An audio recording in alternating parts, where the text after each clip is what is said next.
In any good story, you're going to have a rivalry. In Bannerlord, the geographical situation gives us likely rivalries for the field of glory. And in this episode and series, you'll learn to confront your main rivals with devastatingly effective tactics. Buckle up.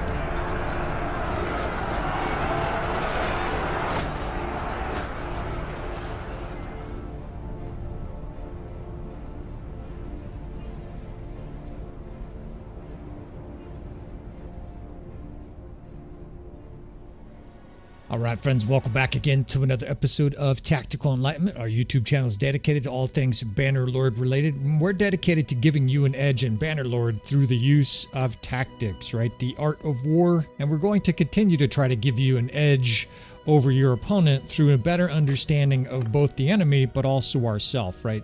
We're going to look in this case at the Sturgians again versus the Empire, but we're going to focus on some different things than we have in the past. A little bit infantry heavy armies for today, and I'm showing you these two sides here just to illustrate the even value of the units on both sides here. Essentially tier 4 through 6 units for both sides, and we will start this series outnumbered. Now we'll let the sergeants fight the initial battle here, and I want to talk about a couple things here while these two sides clash. The first is that there's a little bit of a myth within the Bannerlord community that the Sturgians have excellent infantry.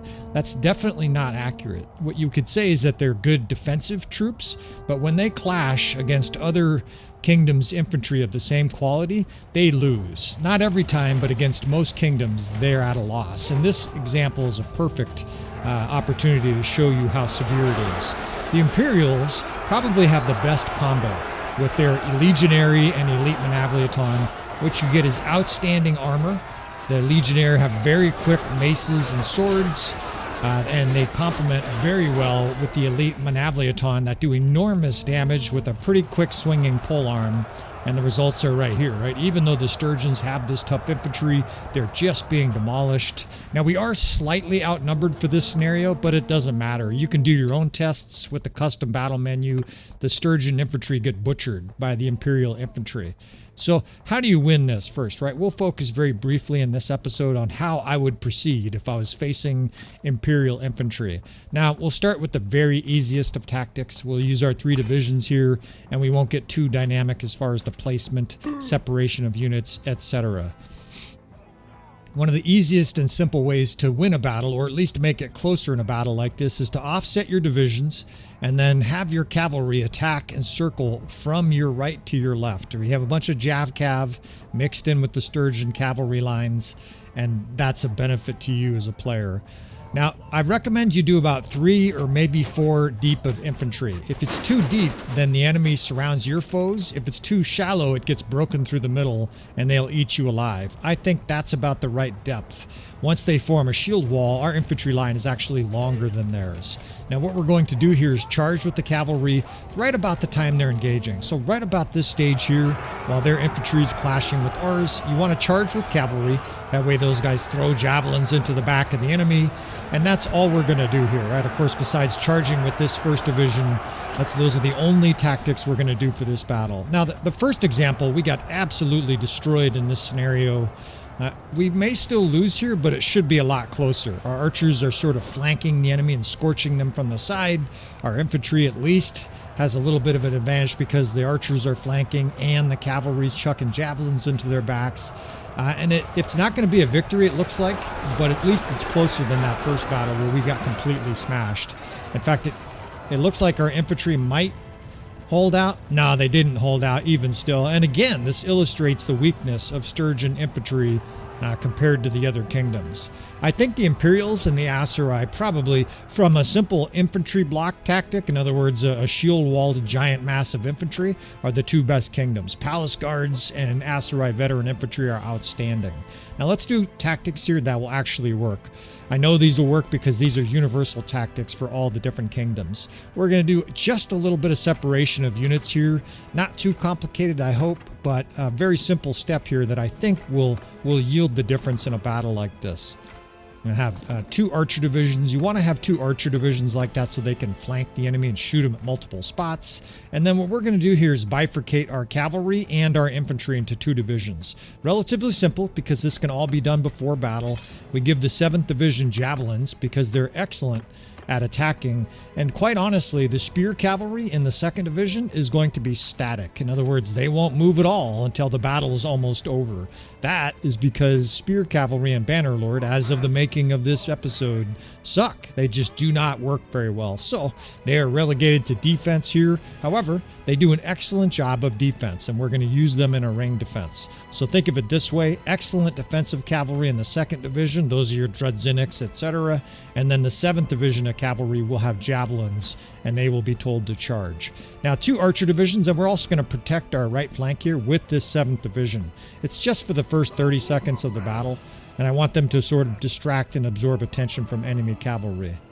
Now, here towards the front, we're just going to separate our infantry, right? And you get that by putting the shield in that 1st division, and the division behind it, this 3rd division of shock troops, they can be protected by the ring. So very simple strategy. In fact, there's going to be hardly any afterwards commands here. It's the same battle, but very, very few simple steps here.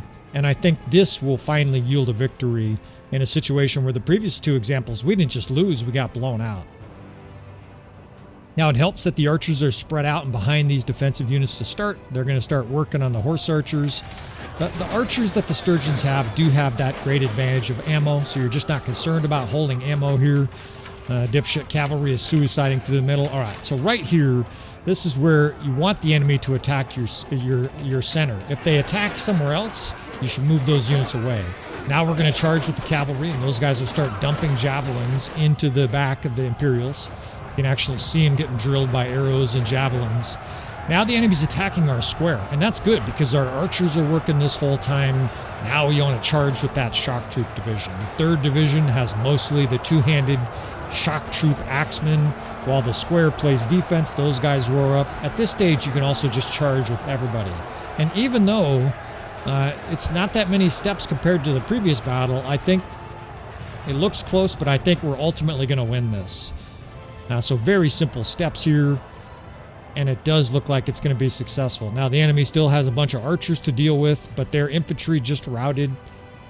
And I think this is a really good example, right? Very simple steps there that we did, and it's going to yield a victory, right? We're going to lose some units here as they charge the archers, but once those archers have axes swung at their skull, they're gonna rout.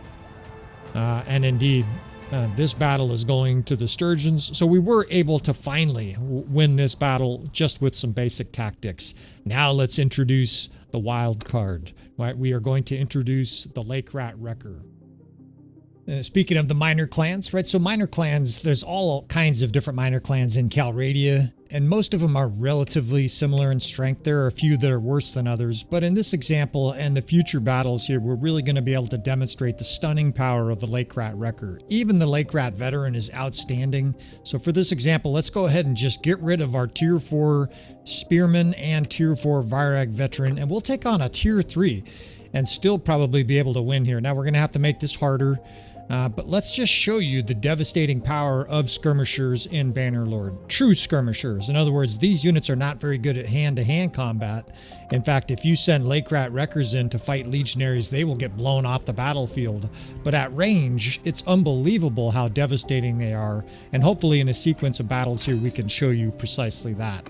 Now, again, a little bit more advanced tactics, but most of this setup can be done beforehand, and I will walk you through the after-battle commands as we move in our killers here with their javelins. Now, we're also, again, going to have a Jav-Cav division. That's 7th Division. I strongly suggest, as Sturgians, you bifurcate their cavalry. They're very different units. The bottom line is the Spearman is really good at defense. In other words, the Drudzinnik is very good at defense.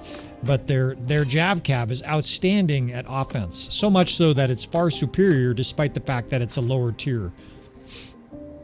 All right, now we want the 1st Division to be a pure square, so in order to divide this, we're putting high rank and shield. That way it ends up being only the veteran spearmen, the Sturgian tier 5 infantry. They will play defense. We're also going to have a cavalry division protecting our 3rd division. The reason you do that is that way the enemy cavalry charge doesn't skewer a bunch of your heroic line breakers. Shock troops are vulnerable to enemy cavalry charges because, of course, cavalry at full speed will simply stick a spear in their face and they don't have a shield. This way they have the benefit of both. That cavalry protects them. We will have them launch into battle as well. So that's another one of the units we're going to micromanage. Your 2 archer divisions, mostly to get different angles on the enemy, but also in case one of the archer divisions gets attacked, the other one is probably smoking whoever's attacking the other division. It's a complementary piece here. So the strongest archers to the left, that way it smokes the horse archers as they come in. It's also closer to the combat. And then this 6th division is the skirmishers, and we'll take a closer look at those guys in a second. It's the Lake Rat Wreckers and the Lake Rat Veterans. Now there's a huge distinction here over normal skirmishers. There's all kinds of skirmishers in the game. In fact, the Sturgians have skirmishers, right? The Sturgians have I think it's a tier 3. I think the guy's called a brigand. And they have like 3, 4, 5 javelins. The difference is they're not very good at throwing them. Number one, they're kind of low tier, but more importantly, they only have like 3 or 4 javelins. The Lake Rat Wreckers and the veterans, in other words, the tier 3 and tier 4 Lake Rat units, have 10 javelins, and they're really nasty javelins. So we're going to be able to have those guys basically act almost like an archer division here. In fact, you notice I put them behind the other archers.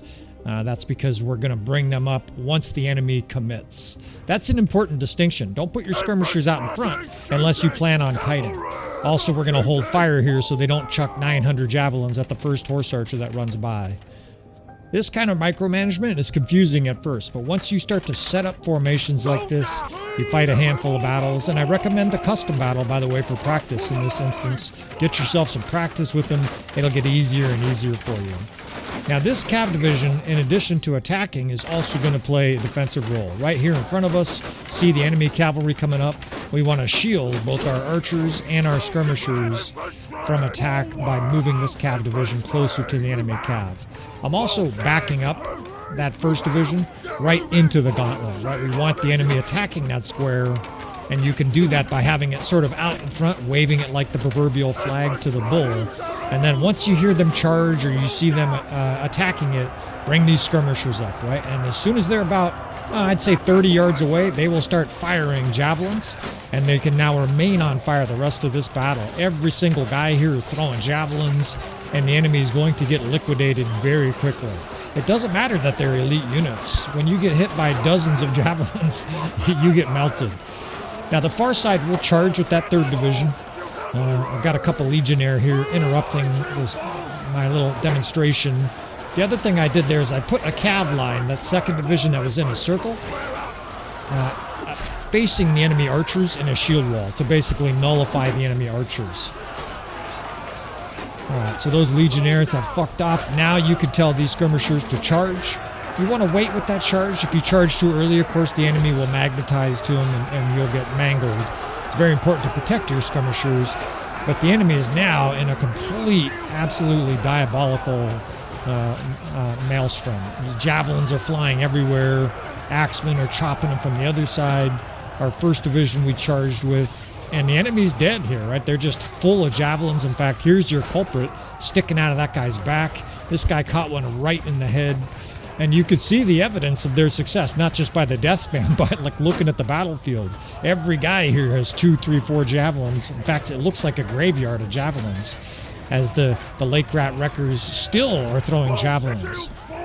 Now, we can start moving up units here and we can be more strategic, etc. But this battle is way over, right? Not just kind of over, it's a blowout. This is a battle, again, where we had stronger units and the AI didn't just lose, they got mangled. Here, we don't just win, we absolutely blew the enemy off the battlefield. Look at that shit. We have 70% of our troops survive with this deadly Lake Rat. And that's, again, with the tier 3 and tier 4 Lake Rat units doing most of the killing. Look at this. In fact, they had a 25-to-1 kill ratio. For whatever reason, the lower level Lake Rat veterans suffered very few losses. I don't know if that's because they were in the back line or what, but both of those units were highly destructive. All right, let's do a few more demonstrations with this incredibly powerful Lake Rat. All right, we're back in the custom battle here, and let's show you another example, kind of a simplified example using double flanks. Let's see, that was 600 and something. Let's get rid of all of these other units except the Lake Rat Wreckers. That way we have tons of Lake Rat Wreckers, and we'll have to make this harder here, right? Last battle we were outnumbered by 20%, 20-something percent. Let's make it outnumbered by 30%. Right, so it's now our only infantry now is the Sturgian Veteran Spearmen, which is one of the best infantrymen in the game. They're extraordinary for defense. Not as great for attacking, but they're incredible at defense. Probably the best defensive tier 5 unit in the game. They have outstanding armor. And the Lake Rat Wrecker, if you can protect them, is absolutely one of the best units in the game as far as damage output. I mean, the Batanian Wildling is better because they have better throwing skill, etc. The Vanguard Ferris is better overall, etc. Consguards, Fiend Champs. But a Lake Rat Wrecker is a tier 4 unit. The reason, by the way, we're including this with Sturgia, of course, is that most of the time the Sturgians will have access to the Lake Rats early on. They tend to hang out in that area. And of course, I suggest if you're playing the Sturgians that you pick up the Lake Rats because the Sturgians simply don't have very good infantry. I know I keep saying that. People are like, blasphemy. Well, it's true. I've played thousands of hours of Bannerlord and scores of these, hundreds of these custom battles, and I can just tell you from experience, they're not very good. All right, now they are good at defense, so we're going to have a huge square in the first division here, and just a very slight different tactic here, just to give you guys different ideas on the battlefield. We'll do double protective cav wings here. Again, very similar. We're going to use this little ridge here so our guys can't be shot, and we're going to pull the enemy right through the gauntlet. The gauntlet, almost everybody's aware of the gauntlet here. The idea is basically foes on both sides, almost like a tunnel, right? We're going to make this literally like a tunnel of death for the enemy to push through. And see there's about 80 or 100 yards between there, and that first division will get backed up right through all those javelin throwers.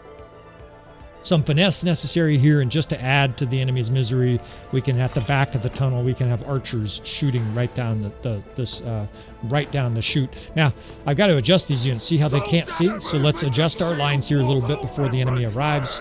You want to make sure that your line of sight is, with skirmishers, is just as important with archers, right? And you always want to do this after the battle starts. Get in here, get down to the field, and make sure your line of sight, your LOS, is good. Again, protecting this wing with this cav division. I don't know if we separated them or not. It looks like there's some Drudziniks in there, but it's okay. Now, the horse archers are no threat here. We have like 130 archers or something like that. The Sturgian archers have so much ammo, you can just have them fire away, so horse archers will get suppressed pretty easily. I'm going to include this in the Rivalry series, again, because anytime you're facing an enemy with lots of infantry, aka a lot of Imperial armies, and also, of course, potentially the Aserai or the Sturgians. Maybe you're fighting your own kingdom. You're going to want to have skirmishers. You're going to want to have archers. All right, so the enemy's coming in. And again, we want their main group of troops aggroing that square. If they don't, you got some problems, right? And you'll have to kite a little bit. Kiting is basically backing up units. Now, they're actually attacking our Lake Rats, but they're sending up like a couple dozen guys here, sort of breaking off to the sides. I'm not going to change anything for that. If that was 100 infantry coming our way instead of 6 or 7, I'd have our guys back up. Now, just like the previous battle and what I explained before this battle started, we're just going to bring our square right through the gauntlet here. Just like the medieval gauntlet, there's a couple different types of gauntlets, throwing down the gauntlet and then making them run the gauntlet. Those are very different things here. Just to, as you guys see the massacre here, I will explain what those two different things are. Throwing down the gauntlet was actually a ritual where somebody who was close to the king, when a new king was being elected with the English Parliament, or however, with the English Council, this guy would come in and say, if anybody objects, to this king becoming the king, they have, basically announce it now and I will fight you, right? He would throw his literal set of gloves, his gauntlets on the ground, throwing down the gauntlet. Now, the true walking the gauntlet referred to when, usually as a punishment, corporal or sometimes capital punishment, they would make guys run between lines of troops with weapons.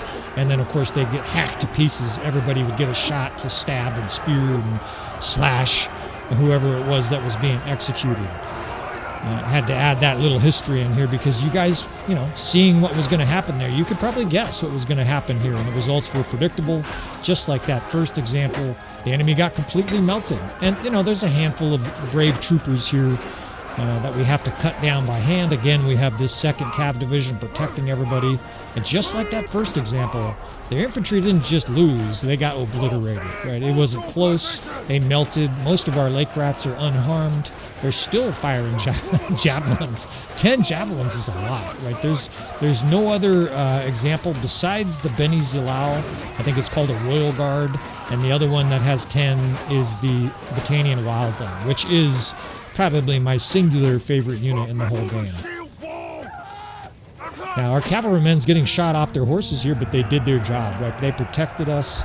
Now we can send in all our ruthless killers here, and this battle is over. Back-to-back massacres using our Lake Rat Wreckers. Outnumbered by 30% here with lower-level units. Even though they're giving me the royal beatdown here, they're still going to get destroyed by our Lake Rat Wreckers, and victory is achieved. Trying to think of what else we can do here. You know what? Let's do an extraordinarily difficult example here. We'll do a Killbox and see if we can't pull off an insanely difficult challenge with these awesome Lake Rat Wreckers. They just cry out for this kind of an example. Almost a 50-to-1 kill ratio. Or excuse me, almost a 5-to-1. All right, so I want to give them a huge amount of troops, but I also want to embarrass them here in this final battle. So let's do lower tiered units. In fact, let's see what we do here. We'll leave them with the 4-5, tier 4 and 5, but let's get rid of our tier 5 Sturgeon Heavy Spearmen. We don't even need you guys. You guys can go on vacation. Lake Rat Wreckers only, please. And we'll go with, let's see, how do we do this? Trying to think of what would be in a way to make an extreme example. So just a cavalry or two, that way I can get on a horse. We'll go with only the tier 4 Lake Rat Wrecker. And let's see. Let's give them a bunch of infantry here. Huge amount of legionnaire. What did I say at the beginning of this episode, right? Your Imperial infantry is outstanding. But not if they can't ever reach the enemy. We're going to kite. We're going to Killbox here. And let's just make it stupid, right? We have 500 troops. Let's give them, fuck it. Let's give them the full 1,000 and see if we can't win with no tier 5 infantry. Outnumbered 2-to-1. And of course, if you F1, F3 this battle, you don't just lose, you get completely mangled. You might not even get 100 kills. I want to emphasize that point too. Your Lake Rat Wreckers must be protected from combat until it's very weak or late in the battle. They're tier 4 and they're quite honestly weak at infantry combat. And there's a good reason for that. If they were good at infantry combat, they would be unbelievably destructive units, right? If they would be completely overpowered. All right, so let's go ahead and make 3 killing divisions. I want a square, a defensive square. I always like having some defense. Even though they're Lake Rat Wreckers, they're not very good at defense because they don't have great armor. If we put them in a square, they should last a little while. And of course, we'll use them to distract against the enemy archers. We'll use them to protect a little bit against cavalry. The 1st division is going to be what I consider pure infantry. There's only infantry in there. The 4th, 5th, and 6th are all mixed with archers. And what that's going to be is this beautiful combination of short-range deadliness and long-range deadliness. The 4th, 5th, and 6th units are, well, it's going to be nasty. Now, it's going to have to be, right? They have an unbelievable amount of infantry here. 700 infantry in this battle, and of course the full 1,000 units with the battle size mod. We may not be able to win this, but if we can make it close at least, it'll definitely prove the worth of these Lake Rat Wreckers. Now, Killbox is difficult. Killbox for sure is difficult. But the more practice you guys do, the more this will become routine. We're doing what I consider a relatively simple Killbox here. There's 4 divisions, and the very basic idea is to surround the enemy, hence the box part. Once they're in the box, they get killed. There is a military precedence to this tactics, but it's not traditionally used in this manner. And part of the reason is that no enemy's dumb enough to go into an area and then get surrounded by foes. Only the AI of Bannerlord has that unique imbecility. That's not entirely true. This might work against some overzealous players. It'd be actually fascinating to see, if a player was commanding 500 troops, if they would fall for this, right? A lot of people use only 1 infantry division. Well, if you only use 1, you can't split them in 5 directions, right? And again, this emphasizes the value of having more than the traditional 3 or 4 divisions. for sure, and if there was online Bannerlord, in other words, this kind of a battle matchup, player versus player, whoever was more comfortable using more units is going to win the majority of the time. You could just get flanking angles and all kinds of benefits. Now I'm going to stab and spear a little bit here because I'm eager to win this challenge. This will be interesting to see if we can pull this off. Now they will eventually form a shield wall. In fact, they just started to do that. That square is doing its job, basically attracted some attention, and I didn't see a single death there as those lake rats, well, there's a few. You know, they get speared, they can still get killed, but they're decent little, you know, defensive units. You just don't want to be using them in a square until it's late in the battle. Alright, so we're opening up the center here. The 1st and 5th are on the other side. This 5th and 6th are over here. And you just slowly start moving units back. Now, I want to talk about the engage command. In fact, I think we'll use it here as a demonstration. It is a way to sort of get away from all the micromanaging in a Killbox. However, the AI doesn't do an optimal job of engaging. The F1, F4 is the engage command, if you're curious. It's like charge with an exception. Your infantry divisions will move forward, but if they have any ranged weapons, they will try to use them and back up and use their ranged weapons. In this example, the skirmishers, these lake rat wreckers will kind of move forward, throw their javelins, and when the enemy approaches them, they will try to back up. Well, the problem is that it doesn't do it very, very well. I guess they don't kite as well as I would like to, and part of the reason is that the lake rat wreckers have something like 70 athleticism. That's important because what it means is if a legionary or something like that with whatever 130 athleticism charges them, your units can't get away. If they can't get away, they're going to get killed. That's the most important thing to this tactic, as the enemy cavalry's had enough. The most important thing, of course, is keeping your distance. As soon as these lake rat wreckers meet combat against Manavliatons, they're going to get carved to pieces. I mean, carved absolute to pieces. So we'll see how it works here with the 1st Division. You see them moving forward. Their little commander, so move to enemy. The rest of them, though, will micromanage, and we'll sort of see if we can demonstrate the difference. Generally, what happens is that division that's in engage gets too close, and without in fact, they're already getting too close. You see how close they are? I'm going to pull them back because they don't want to lose this. If the enemy charged them right now, they would get killed. They would not be able to get out of there. And we're getting tied up a little bit at the edges of the battlefield, and every time our units get tied up, you hear our guys get killed, right? As they get cut apart by Manavliaton. But the death spam has been amazingly green so far, and in addition to dying, the enemy's being incredibly softened up. Right there, they are, even the guys who aren't dead have 3 arrows and a javelin sticking out of their body. They're wounded, they're at 20% health. And so when we do eventually charge here, we'll probably try to use the 1st Division in a square, move this 2nd Division up. Their archers are no longer, their archers have actually moved up to try to shoot, and they're getting scorched too. But once this enemy is sufficiently softened up, we can put a square out there, distract them with that, and charge with everybody else. And I think we're going to win this battle. You can look at the power bar. It's starting to get close already. I think, but more importantly, that power bar underestimates how many of these Northern Empire forces have serious injuries. Right? They've got javelins sticking out of their spleen. They're getting sepsis already. They're starting to scream and yell. Half of them are close to routing. And I think it's time to deal the coup de grace to this enemy here. Who is this division? The 4th. Let's back these guys up. So we'll stick a square in their face. Again, your lake rats in a square are not going to last anywhere near as long as like a Sturgian veteran spearman. They simply have much worse armor. But I think the enemy's weakened enough at this stage that now that unit's in a square, the rest of the units can be told to charge. They will bore in. The death spam is amazingly green here as the enemy gets carved apart from 3 directions. The square is probably going to get liquidated, but I think by the time it does, the enemy is going to be liquidated too, right? In fact, some of them are routing. You can spear some of these guys here in the main group of enemy forces. And the enemy's routing. And this fucking battle is over. And man, you guys can see why I get a Woody with the Lake Rat Wrecker. The Lake Rat Wrecker to me is one of the hidden gems of Bannerlord. There's a handful of these. We've done a series called The Underrated, which covers units like the Battanian Wildling and the Imperial Sergeant Crossbow. And the concept of it is not that these units are are good units that nobody knows about, right? In this case, I think the Lake Rat Wrecker is pretty obscure and not that well known. But the idea is there's a lot of units in Bannerlord that, if they're used correctly, are unbelievably devastating. And I think what better example could this be, right? This is outnumbered 2-1 with a bunch of tier 4 infantry, and we didn't just win, we fucking obliterated the enemy. All right, friends, please subscribe if you want to see more from this series, more from this channel. Hit that like button on the way out. With all that said, I will see you, friends, next time. Wait. Let's look at this shit. The death spam here.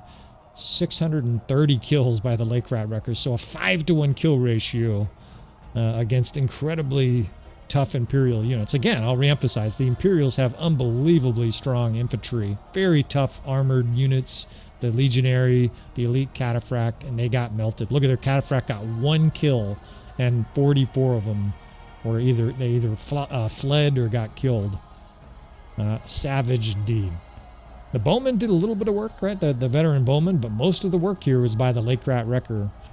Yeah, all right. You guys get it. They're savage. They're badass. Go get yourself some skirmish. Use them at the edge of the battlefield. And have fun, fellas. Have a good time. Go kill everything in sight. All right, friends. Thanks again for watching. And I will see you, friends, next time.